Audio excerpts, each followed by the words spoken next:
अगला अध्याय हम लोग आ जाते हैं अध्याय 5 अनुपात और समानुपात। मैं आप लोग को पहले भी बता चुका हूँ कि मैं आप लोग को अभी उसी प्रश्नावली को ही पढ़ाऊँगा जिस प्रश्नावली से आप लोग के असाइनमेंट में क्वेश्चन आया हुआ है ना। बाकी को यदि क्लास लगता है तब मैं आप लोग को बता दूँगा या फिर ये सब होने के बाद आप लोग को धीरे धीरे बताते जाऊँगा, तो उसको आप लोग ध्यान देंगे। अभी हम लोग पढ़ेंगे अनुपात और समानुपात के बारे में। तो अनुपात के बारे में आप लोग पहले भी जानते हो। इन दोनों का प्रयोग कब करते हैं हम लोग? तो कोई भी दो राशि रहती है, दो तीन राशि, उसकी तुलना करने के लिए हम लोग क्या करते हैं? अनुपात और समानुपात का प्रयोग करते हैं। अनुपात इसमें ये उसका चिन्ह रहता है, समानुपात का क्या रहता है? हमारे पास डबल अनुपात लिख देते हैं तो ये हो जाता है हमारा समानुपात। अब इसमें हम लोग मान लेते हैं हमारे पास चार राशि है A, B, C और ये D। अगर इसको अनुपात में लिखें तो ये इस प्रकार से A अनुपात B अनुपात C अनुपात D, अगर हम लोग अनुपात में लिखते हैं तो। अब यदि इसी को समानुपात में लिखें, समानुपात, तो समानुपात में लिखते समय हम लोग क्या लिखेंगे? A अनुपात B, और ये जो बीच वाला रहता है ये हमारा आ जाता है समानुपात में, C अनुपात D।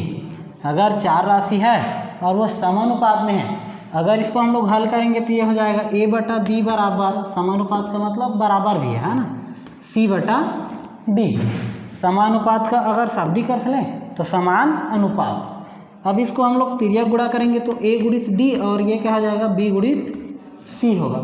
अगर समानुपात में चार राशि है और उसको हम लोग बोलना चाहें अगर शब्दों में तो क्या होगा? ये प्रथम पद और अंतिम पद दोनों का गुणा बराबर मध्य पदों का गुणा ये होगा। ये एक हमारा हो गया। अब आते हैं हम लोग सतत अनुपात। सतत अनुपात, सतत अनुपात में क्या होगा? यदि हमारा यही है A, B, C और ये D, अगर मान लो ये सब अनुपात में है, अब इसको हम लोग सतत अनुपात में लिखना चाहें तो सतत अनुपात में क्या होगा? A बटा B बराबर हम लोग लिखेंगे B बटा C बराबर C बटा D। सतत समानुपात भी कर सकते हैं इसको, है ना। ये इसमें क्या होता है? A बटा B बराबर C बटा D होता है, लेकिन सतत अनुपात में हम लोग को ये ध्यान देना है कि A बटा B, फिर से ये नीचे वाला आ जाएगा B बटा C, फिर आ जाएगा C बटा D। तो इसी के आधार पे हम लोग आगे जितना भी हमारा जो प्रश्न है उसी से संबंधित है और इसी से हम लोग बनाएंगे। तो इसमें हम लोग पढ़ेंगे प्रश्नावली 5.3 को ही पढ़ेंगे, क्योंकि उसी में का भी क्वेश्चन आया हुआ है, तो हम लोग उसी में का पढ़ेंगे। अब इसमें मैं आप लोग को बता दे रहा हूँ उदाहरण नंबर 11। एक क्वेश्चन है हमारे पास A 6 और 54 का मध्यानुपाती पता करें। मध्यानुपाती पता करें। अब इसमें मध्यानुपाती क्या होगा? तो जो 6 और 54 है उसके बीच में अगर कोई संख्या आएगा तो हमारा क्या होगा? मध्यानुपाती। तो हम लोग सबसे पहले मान लेंगे, माना कि 6 और 54 का मध्यानुपाती x है, तब हम लोग इसको लिखेंगे 6 अनुपात x अनुपात लिखेंगे 54। अब यहाँ पे अगर बीच वाला अगर 3 ठो है तो बीच वाले को डबल लिखते हैं इस प्रकार से 6 अनुपात x, फिर यहाँ पे क्या डाला जाता है? समानुपात x अनुपात 54। कहने का मतलब ये सतत अनुपात में आ जाता है। अगर हम लोग लिखेंगे तो इसको क्या 6 बटा x अभी बताया था उस हिसाब से x बटा 54, और यहाँ से अब हम लोग को बस x का मान निकालना है। इसको तिर्यक गुणा कर देते हैं तो ये हो जाएगा x का वर्ग और इसको कर देते हैं 54 गुणित 6। अब यहाँ x का वर्ग बराबर इसको गुणा कर दो तो ये 6 चौक 24 हासिल आ गया कितना? 2, 6 पंच 36, 2 32। अब x बराबर करनी 364 24। आप लोग जानते हैं गणित 324 का मान क्या होता है, तो x बराबर इसका मान होता है हमारे पास 18, है ना। अब उसी तरह से और भी प्रश्न है, आगे मैं आप लोग को धीरे धीरे बताते जाऊंगा। प्रश्नावली 3 में देख लेते हैं हम लोग। यहाँ पे मैं कुछ क्वेश्चन लिखा हूँ, उसी को आप लोग को बताऊंगा। तो दूसरा को पहले देखते हैं। यहाँ बोला है 14:35 समानुपात 16:1 हो तो x का मान ज्ञात कीजिए। इसमें दूसरा को हम लोग बनाएंगे। यहाँ लिखेंगे 14:35 समानुपात 16:x। इसको हम लोग लिख सकते हैं 14/35 बराबर 16/x। अब यहाँ से तिर्यक गुणा कर देते हैं हम लोग, तो 14 गुणित ये हो जाएगा x और ये 16 गुणित होगा 35। अब आगे हल करेंगे तब x बराबर हम लोग लिख सकते हैं 16 गुणित 35/14। इसको 2 से कटा देते हैं, 2 चौक 8 और नहीं 2 अट्ठे 16 और 2 सत्ते 14, 7 एकम 7, 7 पंछे 35। अब x बराबर क्या आया 8 गुणित 5, तो 8 पंछे 40। ये हो गया हमारा आंसर, है ना।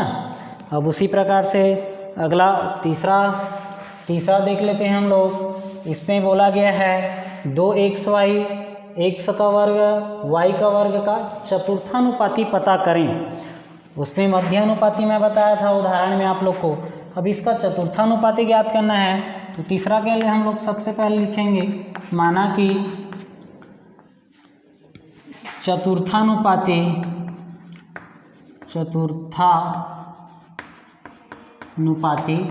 m है। उसमें हम लोग x माने थे, इसमें m क्यों माने, क्योंकि इसमें हमारे पास x y पहले से दिया हुआ है ना, तो हम लोग x नहीं मान सकते, x के अलावा और y के अलावा कुछ दूसरा भी मान सकते हैं ना। अगर उसमें भी चाहते तो हम लोग m भी मान सकते थे x की जगह ना। तब हम लोग इसको क्या लिख सकते हैं, xy अनुपात x का वर्ग, उसके बाद y, फिर अनुपात हमारा क्या हो जाएगा m। ये चतुर्थानुपाती बोला है तो इसको चौथे स्थान पे रखेंगे। अब हमारा बीच वाला जो रहता है क्या रहता है, समानुपात में रहता है, तो यहाँ हम लोग समानुपात डाल देंगे। तब हम लोग लिख सकते हैं xy बटा x का वर्ग बराबर y का वर्ग बटा m। अब इसको तिर्यक गुणा करेंगे तो 2xy गुणित m बराबर ये हो जाएगा x का वर्ग गुणित y का वर्ग। अब आगे हम लोग को m का मान निकालना है, तब m बराबर हम लोग लिख सकते हैं x स्क्वायर y स्क्वायर, और यहाँ हो जाएगा 2xy। यहाँ का एक x यहाँ का कटेगा, ये x और यहाँ का एक x कटेगा। तब m बराबर हमारे पास क्या बचेगा xy, और नीचे में क्या बच गया 2। यही हमारा चतुर्थानुपाती है इस प्रश्न का ना। अब आगे हम लोग आएंगे चौथा प्रश्न। चौथा में क्या बोला गया है कि संख्याएं 10, 18, 22, 38 में हर एक संख्या में क्या जोड़ा जाए कि वे संख्याएं क्या हो जाएं, समानुपाती हो जाएं। तो इसमें भी हम लोग मान लेंगे, माना कि हर एक में x जोड़ा जाता है, x जोड़ा जाता है। तब प्रश्नानुसार इसमें हम लोग क्या करेंगे, 10 धन x, फिर इसमें भी हम लोग को x जोड़ना है तो 18 धन x, फिर ये आपस में क्या हो जाते हैं समानुपात, तो यहाँ पे समानुपात डालेंगे, फिर ये हो जाएगा 22 धन x अनुपात हमारा होगा ये 38 धन x। अब इसको हम लोग को हल करना है, तब ये हो जाएगा 10 धन x बटा 18 धन x बराबर 22 धन x बटा 38 धन x। अब इन दोनों का तिर्यक गुणा, इसको इधर पक्षांतर करते हैं, इसको इधर, तो ये हो जाएगा 10 धन x गुणित 38 धन x बराबर ये हो जाएगा इधर 22 धन x गुणित 18 धन x। 10 का गुणा करते जाएंगे इसके साथ, तो ये हो जाएगा 80 धन 10x धन x का इसके साथ करेंगे तो ये होगा 38x धन x और x का गुणा करेंगे तो x का वर्ग। उसी प्रकार से इसको कर देते हैं 18 दूनी ये होता है 36, हासिल आ गया 3, 18 दूनी 36 और 3 39 धन 22 और x का करेंगे तो 22x, फिर x का 18 के साथ करेंगे तो ये हो जाएगा 18x धन x का ये हो जाएगा वर्ग। अब यहाँ से जो यहाँ पे भी x का वर्ग है, यहाँ पे भी x का वर्ग, अगर मैं इसको इधर पक्षांतर करूँ तो ये घट के क्या हो जाएगा, दोनों 0 हो जाएंगे। तो यहाँ से भी हम लोग उसको कटा सकते हैं इस प्रकार से ना।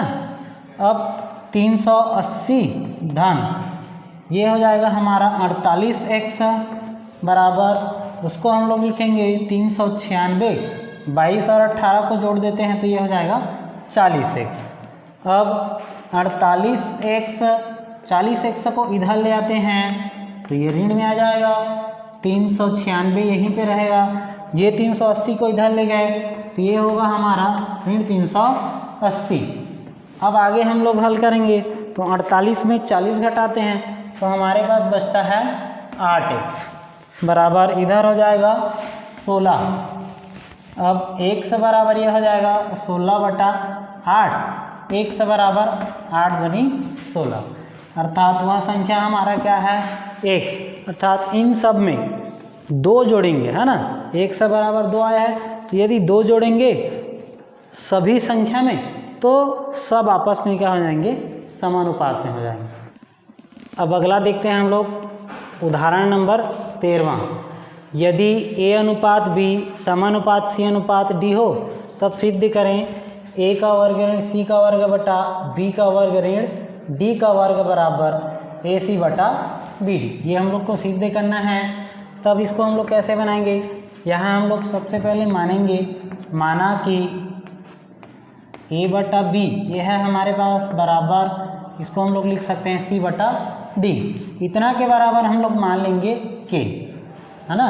अब उसके बाद हम लोग क्या कर सकते हैं, इसको एक बार a बटा b बराबर k लिख सकते हैं और एक बार लिख सकते हैं c बटा d बराबर k लिख सकते हैं। तब यह हो जाएगा a बराबर b के और यहाँ हो जाएगा c बराबर d के।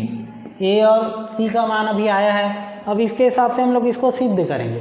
तो यहाँ हमारे पास बायां पक्ष हमारे पास क्या हुआ है, बायां पक्ष बराबर हमारे पास है a का वर्ग ऋण c का वर्ग b का वर्ग ऋण d का वर्ग है हमारे पास बायां पक्ष, है ना। अब इसी में हम लोग a और c का मान रखेंगे तो a का मान हमारे पास कितना है, b के है तो b के पूरे का वर्ग ऋण c का मान हमारे पास है d के पूरे का वर्ग बटा यह हो जाएगा b का वर्ग ऋण d का वर्ग। अब इसको आगे हल करेंगे तब ये होगा b का वर्ग k का वर्ग ऋण d का वर्ग k का वर्ग बटा b का वर्ग ऋण d का वर्ग। अब यहाँ हमारे पास दोनों में k का वर्ग है तो इसलिए हम लोग क्या करेंगे, k के वर्ग को बाहर निकाल सकते हैं। तो k का वर्ग बाहर निकला तब हमारे पास क्या बचा, b का वर्ग ऋण d का वर्ग, नीचे में हमारे पास है b का वर्ग ऋण d का वर्ग। ये दोनों हम लोग कटा सकते हैं तब बराबर हमारे पास क्या हो जाएगा, k का वर्ग। ये हमारा किसका मान है, बायां पक्ष का मान k का वर्ग आया। अब हम लोग देखेंगे दायां पक्ष को, तो यहाँ लिखेंगे दायां पक्ष। दायां पक्ष हमारे पास है AC बटा BD। अब A का मान हमारे पास है B के और इसका मान है D के, यहाँ पे है बटा BD। अब ये हो जाएगा B और D को गुणा कर देते हैं तो BD हो गया और K का गुणा करेंगे तो K का वर्ग बटा BD। ये इसको दोनों को हम लोग कटा सकते हैं तब हमारे पास क्या बचेगा, K का वर्ग। यहाँ दायां पक्ष भी हमारे पास क्या आया, K का वर्ग आया, है ना। तो दोनों पक्ष आपस में बराबर हुए, इसलिए हम लोग यहाँ पे लिखेंगे चूँकि बायां पक्ष बराबर दायां पक्ष।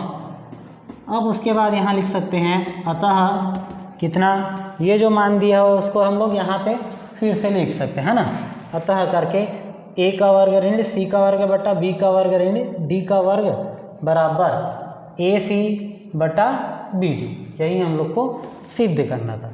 इसी प्रकार से आप लोग को बनाना है।